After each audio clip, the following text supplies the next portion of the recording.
Hello future CA में I know कि अभी तक आपने बहुत सप्लाई पढ़ लिया है मैम। सप्लाई अंडर जीएसटी हो गया, फिर टाइम ऑफ सप्लाई हो गया, वैल्यू ऑफ सप्लाई के रिवीजन कर लिया, प्लेस ऑफ सप्लाई के रिवीजन कर लिए हैं।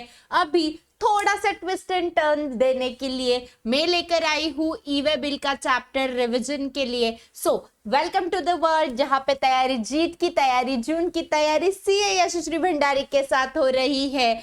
तो मैं क्या बोल रही हूँ, आपके जीएसटी के 50 मार्क्स तो मेरे हाथ में है और आपके हाथ में कैसे है, बिकॉज आप मेरे साथ रिवीजन कर रहे हो और ये सारे मार्क्स आपके पक्के पक्के पक्के हैं। ई वे बिल ये चैप्टर अचानक से क्यों उठाया, क्योंकि मुझे पता है जब भी आप जीएसटी पढ़ते हो उस टाइम पे आप पहले सप्लाई पढ़ लेते हो। ओ कुछ तो हो गया, एक ही सेकेंड, एक सेकेंड, हाँ आ गया। चलो चलो, मैं क्या बोल रही हूँ आपको, मुझे पता है इन जनरल बच्चों की माइंडसेट है ये होती है कि सप्लाई पढ़ लेते हैं, आईटीसी पढ़ लेते हैं और एग्जाम के लिए जाएंगे। बट क्या आपको बच्चे पता है ये वाले चैप्टर जो सबसे ज्यादा इजी होते हैं और सबसे ज्यादा स्कोरिंग भी है, और आपको कैसे इसी में फंसाना है ये आपको पता, ये इंस्टीट्यूट को पता भी होता है। बहुत सारे डायरेक्ट क्वेश्चंस आते हैं इसके ऊपर, ई वे बिल हो गया, अकाउंट्स मेंटेन करने का हो गया, ये सारे चैप्टर्स अगर आप फटाफट से करोगे ना, मैं बोलती हूँ आपका जीएसटी के वजह से टैक्सेशन में एग्जम्पशन पक्का है पक्का है पक्का है। ओके चलो, तो मैं क्या बोल रही हूँ, चलो let's get started with E way bill वाला रिवीजन। एक ही सेकेंड हो गया ई वे बिल वाला रिवीजन। 3, 2, 1। तो मुझे मैम सबसे पहले बैकग्राउंड तो बताओ, जैसे आपकी आदत है थोड़ा बैकग्राउंड तो आपको बताना ही पड़ेगा। What is that background? देखो ये ई वे बिल आया क्यों है, ई वे बिल आया है जीएसटी की चोरी की वजह से। मैम ये तो हमने टाइम ऑफ सप्लाई और इसमें प्लेस ऑफ सप्लाई में भी देखा था, राइट? वही कॉन्सेप्ट है। जीएसटी की चोरी होती है, कैसे चोरी होती है? माल कहीं और बिकता है और बिल किसी और को जाता है। ऐसे क्यों मैम? ये ना बहुत कॉमन प्रैक्टिस है। माल एक को बेचा जाता है, उसको बिल नहीं देते, और बिल देते हैं बट जिसको उसको माल नहीं देते हैं। ये कैसे होता है? Let's take an example of construction. Construction के इसमें क्या है कि वहां पे ना कच्चे में बहुत ज्यादा बिल मिलते हैं। कच्चे में बिल मतलब क्या है? वहां पे एक्चुअल परचेस नहीं हुआ रहता है बट सिर्फ बिल मंगाए जाते हैं। ओके बहुत सारे जगह पे इट्स वेरी इजी ना, अगर हम जैसे B2C वाले कस्टमर हैं, अगर B2C वाले कस्टमर को हमने इनवॉइस नहीं दिया तो कोई पूछता भी नहीं, क्योंकि हमें जरूरत ही नहीं है। तो हम क्या करते हैं, आपको माल बेच देते हैं, पेटीएम या फिर कैश में, या फिर आपको QR कोड करके यूपीआई वगैरह से पेमेंट भी ले लेते। अभी ये बिल तो बना नहीं, राइट? ये बिल के पैसे भी आ गए, तो ये बिल किसी और को चिपकाया जा सकता है। इट्स वेरी इजी ना, दैट्स वाई ये जीएसटी की चोरी बहुत जगह पे हो रही थी। ऐसे नहीं कि सिर्फ जीएसटी की चोरी हो रही थी, पिछले इनडायरेक्ट टैक्सेशन में भी चोरी हो रही थी। अभी गवर्नमेंट को जानना है कि क्या वो माल सही जगह पे गया है, जो इनवॉइस पे लिखा हुआ है उसी को ये मिल गया है या नहीं वो। अभी और एक कॉन्सेप्ट मैं आपको बताती हूँ, जॉब वर्क वाला कॉन्सेप्ट, जहाँ पे आपको जॉब वर्क में क्या सिखाया था मैंने रेगुलर लेक्चर में। These are only revision lecture. Regular lecture लेना है तो मेरी 45 डेज की ऑलरेडी रिकॉर्डेड बैच है, आप वो ले सकते हो। प्राइजेस 999। ओके तो फटाफट से अगर आपको इन डेप्थ क्लैरिटी चाहिए तो रेगुलर लेक्चर परचेस करना। तो what I am saying, job work का एग्जाम्पल लेते हैं। जॉब वर्क में क्या होता है, आपका जो गुड है वो एक साल में और 3 साल में वापस आना चाहिए, राइट? एक साल में कौन सा, 3 साल में कौन सा, वो आपको रेगुलर लेक्चर्स और मेरा जो रिविजन आएगा जॉब वर्क का तब देख लेना। ओके तो वो रिटर्न आना चाहिए, बट गवर्नमेंट को पता होना चाहिए ना ये गया या नहीं। कैसे पता होगा? उसके रिटर्न आप भरोगे बट ऑब्वियस, बट और एक कोई तो जरिया होना चाहिए। अगर आपने रिटर्न ही नहीं भरा तो कैसे पता चलेगा? तो ऐसे वाले केस में ई वे बिल हेल्प करता है। ये ई वे बिल जो है वो हेल्प करता है। Okay but now government want to know कि whether goods are sold as per the bills are reaching to the same person और not, then E way bill concept आया। तो what is E way bill? Electronic bills. Okay it is an electronic document generated on GST portal evidencing a movement of good. उसकी movement हुई या नहीं इसका proof है ये, okay. That is through which the details of each movement of good is inform to GST department. मतलब मुझे बताओ ये कितना फास्ट है ना। जीएसटी का रिटर्न हम कब भरते हैं, महीने में एक बार भरते हैं, मंथ एंड होने के बाद में हम जीएसटी का रिटर्न भरते हैं सब्सिक्वेंट मंथ में। मैंने सिखाया हुआ है, रेगुलर लेक्चर में रिवीजन ले लूंगी, याद नहीं आ रहा होगा तो, ओके। तो मैं क्या बोल रही हूँ, मंथ के एंड में पता चलेगा। बट जीएसटी की चोरी आपको अगर पहचाननी है तो क्या हम मंथ के एंड तक वेट करेंगे? नहीं, जब भी ट्रांजैक्शन होगा, जब भी मूवमेंट होगा, तभी आपको पता चलेगा। This is an fast and forward वाला। जैसे देखो ना, रिविजन लेक्चर जैसे फास्ट फास्ट फास्ट वाला है, वैसे ही, ओके। तो each movement of good is informed to the GST department. Under e-way bill, the person causing the movement of goods upload the relevant information prior to the commencement of a goods. Okay. Okay ma'am, मतलब E way bill is electronic document जो proof करता है movement of good हुआ है या नहीं। It is generated electronically in the GST EW01।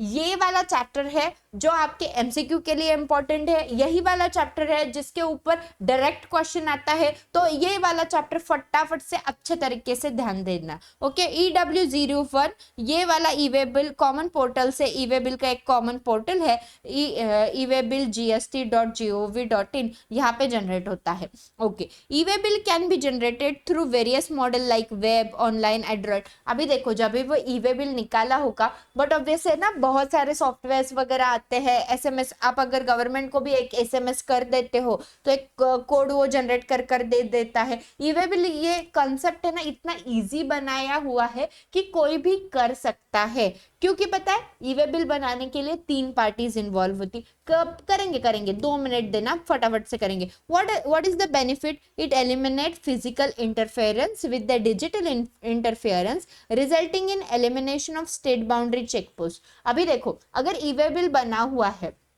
तो check post की कोई जरूरत नहीं है, बिकॉज ई-वे बिल की वजह से हमें पता है कि गाड़ी कहाँ पे घूम रही है, गाड़ी कहाँ से निकली है और कब तक जाएगी। हमें ऑलरेडी उस ई-वे बिल में ये सारी इंफॉर्मेशन डालनी पड़ती है। मैं आपको इन शॉर्ट में बताती हूँ। ई-वे बिल में ना पार्ट ए होता है, पार्ट बी होता है, जो कि हम आगे देखने वाले हैं। वहां पे ना जीएसटी इनवॉइस के डिटेल्स होते हैं, गुड्स के डिटेल होते हैं, कितना माल भरा हुआ है, कितना केजी का है, वो सारा क्वांटिटी डिटेल्स देना पड़ता है, कौन से गाड़ी में बैठा हुआ है, गाड़ी का नंबर क्या है, गाड़ी का ओनर नंबर का नाम क्या है, ये सारी डिटेल्स वहां पे बोलनी पड़ती है। इवन डिस्टेंस कितना है वो भी बोलना पड़ता है। समझे आप? यस मैम, समझे, ओके। तो बेनिफिट ये है कि इसके वजह से चेक पोस्ट की जरूरत नहीं पड़ेगी। हाँ, चेक पोस्ट कब होगा? कोई तो अगर रैंडमली अगर गवर्नमेंट को चेक करना है, किधर भी गाड़ी रुकवा कर पूछ सकते, बट वो जो चेक पोस्ट होते थे जहाँ पे माल पूरा ढेरों टाइम तक गाड़ियां रुकती थी, उसकी जरूरत नहीं है, just because of e way bill. Random check हो सकता है, जैसे ऑडिट में होता है रैंडम सैम्पलिंग, राइट, वैसे ही, okay. It facilitate faster movement of good. Yes, faster movement of goods है। क्यों फास्टर मूवमेंट ऑफ गुड्स है बच्चों?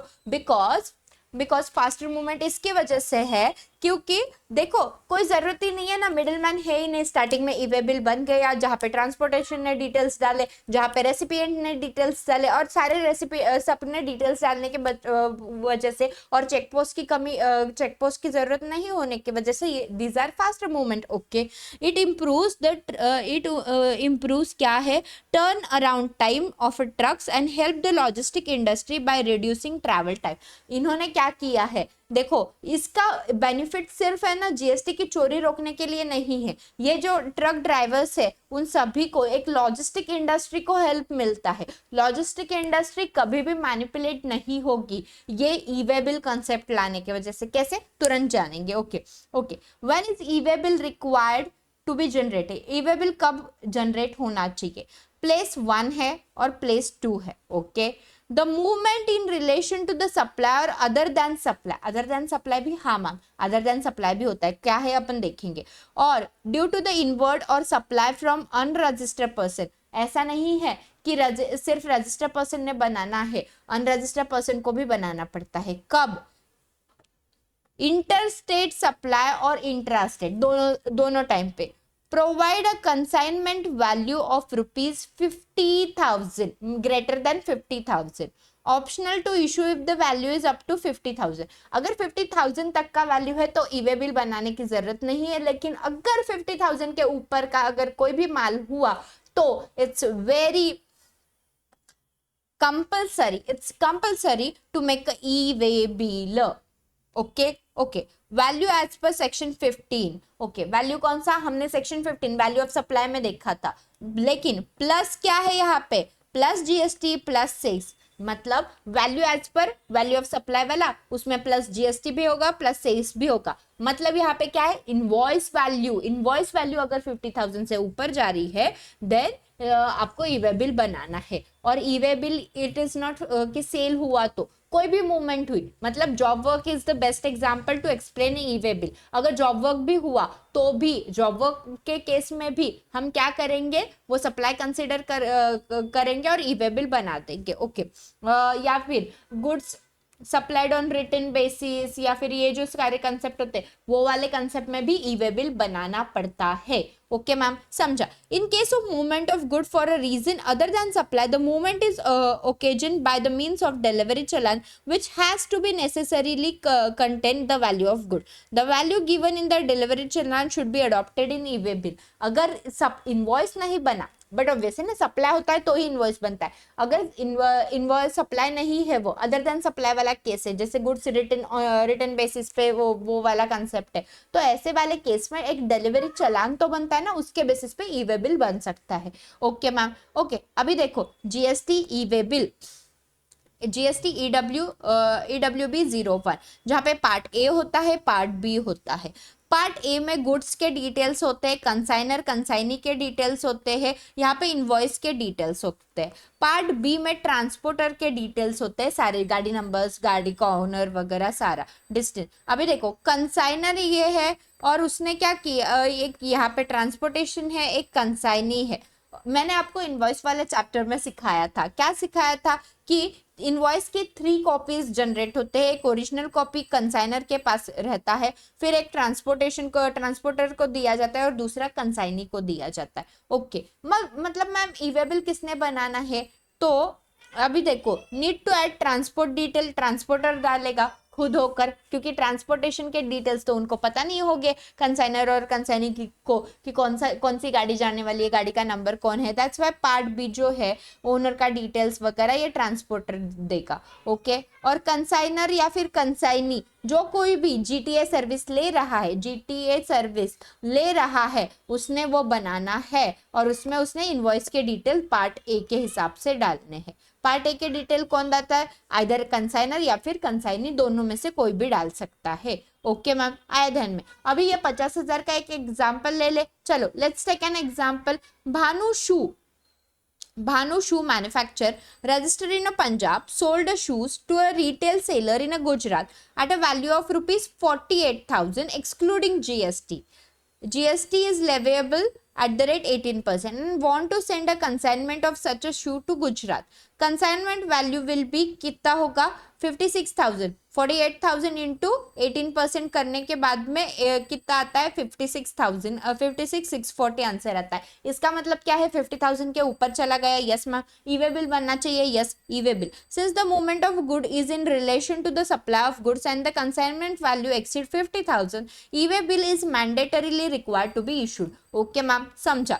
से अभी ये वाला एग्जाम्पल ले लिया, ऐसे वाले ही एग्जाम्पल्स आते हैं आपको एग्जाम में, तो ध्यान से ये वाले एग्जाम्पल कर लेना, मैंने एग्जाम्पल भी ले लिया है। Okay Sindhi textile of Ludhiana register in Punjab send a clothes to a job worker in a Jalandhar Punjab on a delivery challan से भी होता है, मैंने बोला हुआ है, क्योंकि यहाँ पे सप्लाई सेल ही नेसेसरी नहीं है, कभी भी मूवमेंट हुआ मतलब एक डेपो से दूसरे डेपो में जा रहा है, लेकिन उसका अगर वैल्यू 50,000 से ऊपर जा रहा है तो आपको कंपल्सरीली ई वे बिल बनाना है। Movement of good is important. Okay yes ma'am समझा। और गुड्स पे ही लगेगा, सर्विसेज तो जाती नहीं है ट्रांसपोर्टेशन से। Okay Yes, ma'am. Sindhi Textile of Ludhiana, registered in a Punjab, send a clothes to a job worker in Jalandhar, Punjab on a delivery challan. The value of a cloth mentioned in the delivery challan is 48,000. Okay, यहाँ पे excluding GST बोला हुआ है, GST के कोई details दिए हुए नहीं है. Since the movement of goods is for a reason other than supply, the value given in delivery challan is adopted for the purpose of e-way bill. Such a value does not exceed a 50,000, hence e-way bill will not be required to be issued. समझा आपको कैसे answer लिखना है? वहां पे देखो हमने अच्छे से एक्सप्लेन किया कि डिलीवरी चलाने फिर भी ई वे बिल बनाना पड़ेगा, बट उसका वैल्यू 48,000 से कम है, तो delivery even though delivery challan है बट 48,000 50,000 से कम है, that's why we are not preparing e way bill. ऐसा आपको आंसर लिख के आना है. Okay.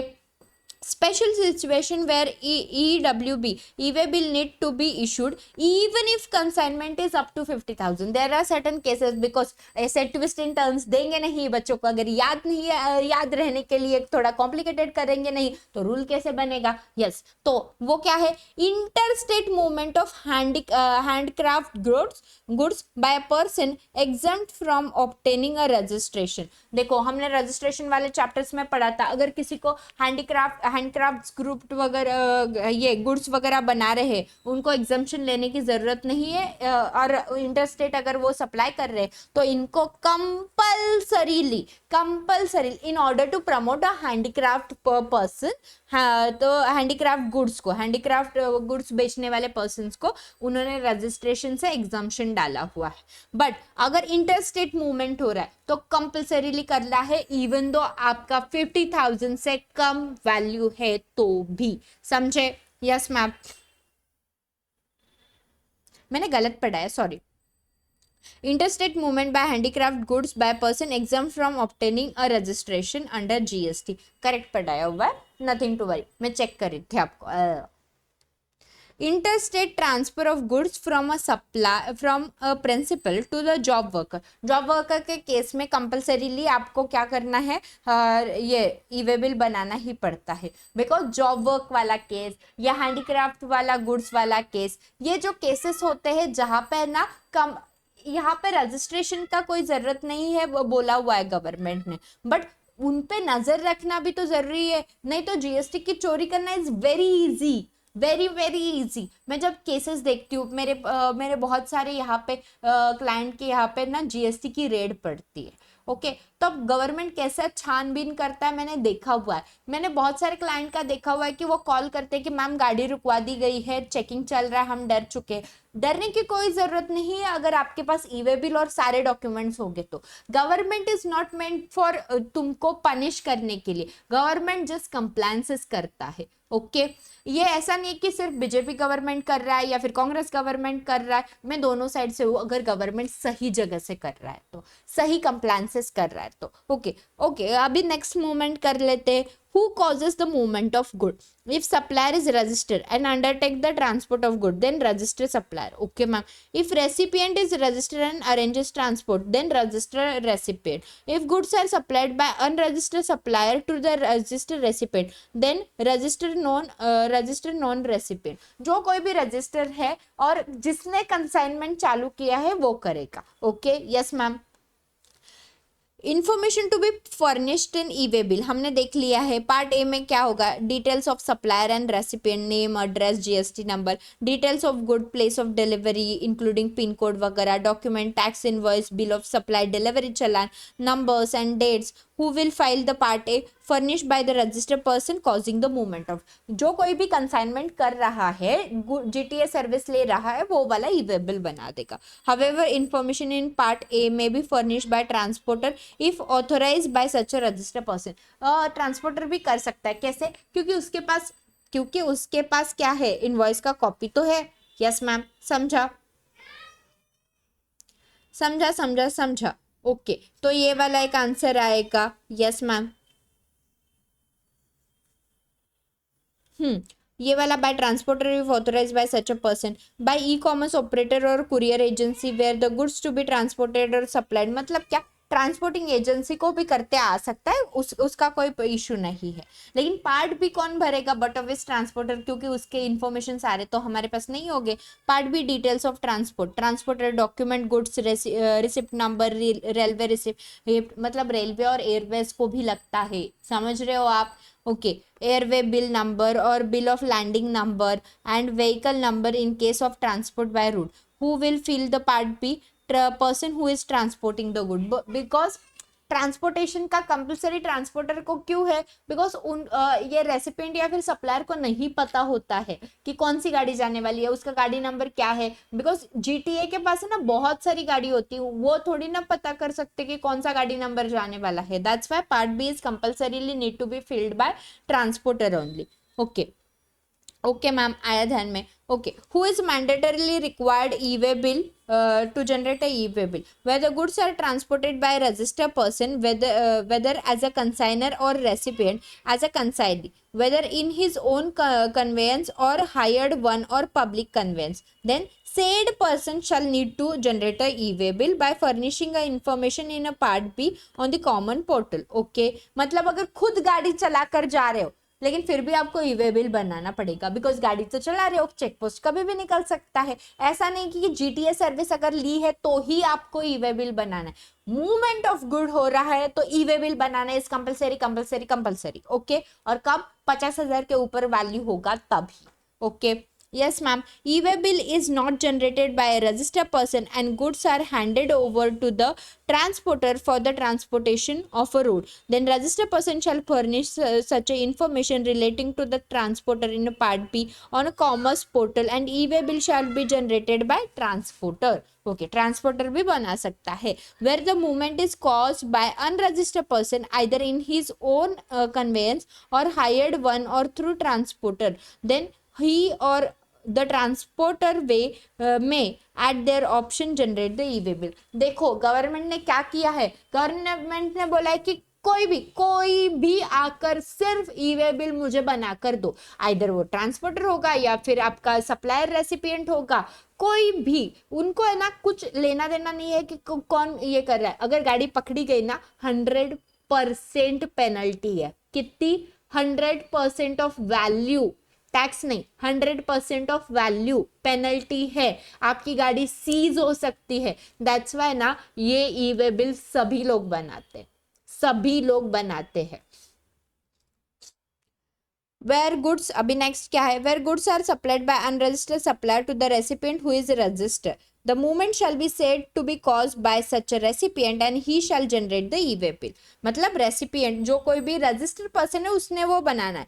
Where the goods are transported by railway or by air or vessel, e-way bill shall be generated by registered person being supplier or the recipient who shall either before or after the start of the movement furnished in part B. मतलब जो part B वाला document है, अगर railway और Airways से जा रहा है तो वो खुद वो फर्निश करेगा इंफॉर्मेशन और फिर वो वहां पे भरा जाएगा। Okay, when is not mandatory to furnish the details in of conveyance in a part B. अभी कन्वेंस के पार्ट बी का कब नहीं भरना जरूरत है? Goods are transported for the distance up to 50 kilometre.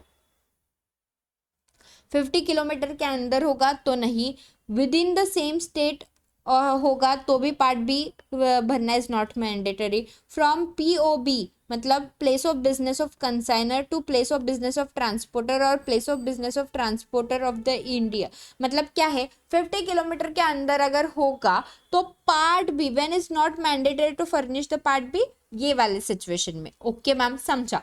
Validity of e way bill, e way bill की validity भी होगी ना। देखो केसेस आर देयर कि जहां पे गाड़ी जाने वाली ये हमें पता है, बट गाड़ी का एक्सीडेंट हुआ, अचानक से किधर तो स्ट्राइक लग गई, अचानक से ये लॉकडाउन वगैरह सिचुएशन आया, अभी तो एनर्जी लॉकडाउन वगैरह भी बोल रहे हो, तो कभी भी लॉकडाउन आया, ट्रम्प ने कुछ तो कर दिया, ऐसे में गाड़ी रुक सकती है।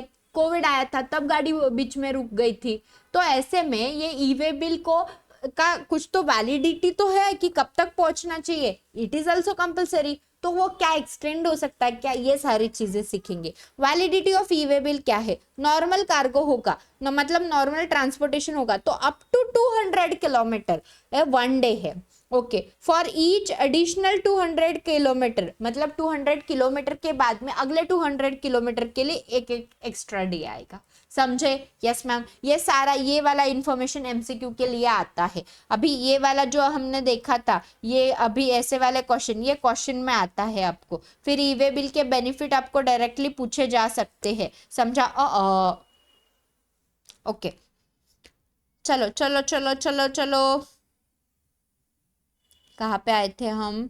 ओके, नॉर्मल कार्गो होगा तो समझा आपको। ओके, ओवर डायमेंशनल कार्गो या फिर मल्टीपल मॉडल ट्रांसपोर्ट इन्वॉल्व होगा, शिपमेंट वगैरह होगा। ओवर डायमेंशनल कार्गो मतलब क्या, शिप वगैरह रहते हैं, ओके, वेसल्स। ओके, तो वहाँ पे up to 20 kilometre one day, क्योंकि शिप है ना बहुत स्लो जाता है, शिप बहुत स्लो जाता है। अगर आपने देखा होगा तो समंदर में शिप ऐसे दौड़ भागी दौड़ी नहीं जाती। अगर कोई ट्रांसपोर्ट पूरा गुड्स एंड सर्विस गुड्स वाला अगर होगा तो उनका ट्रांसपोर्टेशन बहुत धीरे से जाता है। तो up to 20 kilometre one day में कवर होना चाहिए। For each additional 20 kilometre one each day लगेगा। Okay ma'am. एडिटिंग और कैंसिलेशन और रिजेक्शन है क्या? क्योंकि मैम कोई भी भर रहा है ना, ट्रांसपोर्टर भर रहे हैं, कभी कोई ऐसे ये ट्रांसपोर्टर कभी रजिस्टर नहीं हुआ या फिर किसी को आया नहीं, कुछ गलती हुई तो, क्योंकि इनवॉइस में भी तो गलती होती है, फिर आप इनवॉइस कैंसिल करते हो तो क्या ऐसे ई वे बिल भी तो कैंसिल करते आ सकता है? यस बच्चों, आ सकता है। Once on the generation of part A of e-way bill, a unique 12-digit number e-way bill number is generated, which is made available and communicated to consignor, consignee and transportation। देखो ये कैसे track होता है, e-way bill का 12 digit का unique number आ जाता है। Okay ma'am. It is valid for 15 days for updating part B. 15 days मतलब अगर कुछ भी चेंज करना, it is valid for 15 days for updating of part B. Part B को अपडेट करने के लिए इतना टाइम है। एडिटिंग और कैंसिलेशन अगर कुछ करना है तो, रिजेक्शन करना है, अगर गलती से आया अपने नाम पे तो आप रिजेक्ट भी कर सकते हो। If e way bill is generated but goods are not transported as per the e way bill or there is any mistake or vehicle number is incorrect, it cannot be edited। It cannot be edited. समझे आप? मतलब part A तो edit करते आता है, but part B के इसमें generate हुआ है but goods are not transported as per the e way bill or there is any mistake or vehicle number is incorrect, then it can not be edited. Okay, only option is that it can be cancel within the 24 hours. कब cancel हो सकता है? 24 hours में। Okay, edit वाला portion ये part A वाला ये आपने देख लिया। Okay, however cancellation is not allowed after the verification of e way bill in transit. अगर ट्रांजिट हुआ कर रहे हैं, ट्रांजिट में अगर है और वेरिफिकेशन हुआ है तो उसके बाद में कैंसिल नहीं हो सकता। क्योंकि ऐसा है ना, अगर एक बार वेरिफिकेशन हो गया, आप क्या बोलोगे अभी कैंसिल करना है, अभी गाड़ी घुमाओ फिर से, नहीं हो सकता, नहीं हो सकता, नहीं हो सकता, नहीं हो सकता। गवर्नमेंट पागल नहीं बैठा हुआ है। रिजेक्शन कब हो सकता है? On the generation of e way bill it shall be communicated to the other party for the acceptance or rejection. Rejection can be done earlier of 72 hours of communication of details of e-way bill to him on a common portal. Rejection is possible. Reject करना is अलग और cancel करना is अलग। Rejection में अपन खुद होकर reject कर रहे, कैंसिल अगर गलती हुई है तो करते हैं। और time of delivery of a goods earlier of कुछ भी, if not rejected deem to be accepted. अगर एक्सेप्ट रिजेक्ट नहीं किया तो एक्सेप्टेंस में वो काउंट होगा। हम वेट नहीं करते कि वो रिजेक्ट कर रहा है फिर वो काउंट होगा या फिर उसको एक टाइम लिमिट दिया जाएगा। नो, अगर आपने वो विद इन उसके टाइमलाइन में अगर रिजेक्ट नहीं किया then it will be assumed as accepted. Okay, yes ma'am, यही है, यही इंपॉर्टेंट बात थी। आपने ये सारी जानी हुई है, इसी पे से क्वेश्चंस आते हैं। आपने फटाफट से ई-वे बिल रिवाइज करना है और आई होप सो आपने कल के सारे बाकी सारे लेक्चर अभी तक के रिवाइज किए हुए हैं और आपकी कंटिन्यूअस रिवीजन चल रही है। आगे वाले लेक्चर्स के लिए see in the classroom for the GST.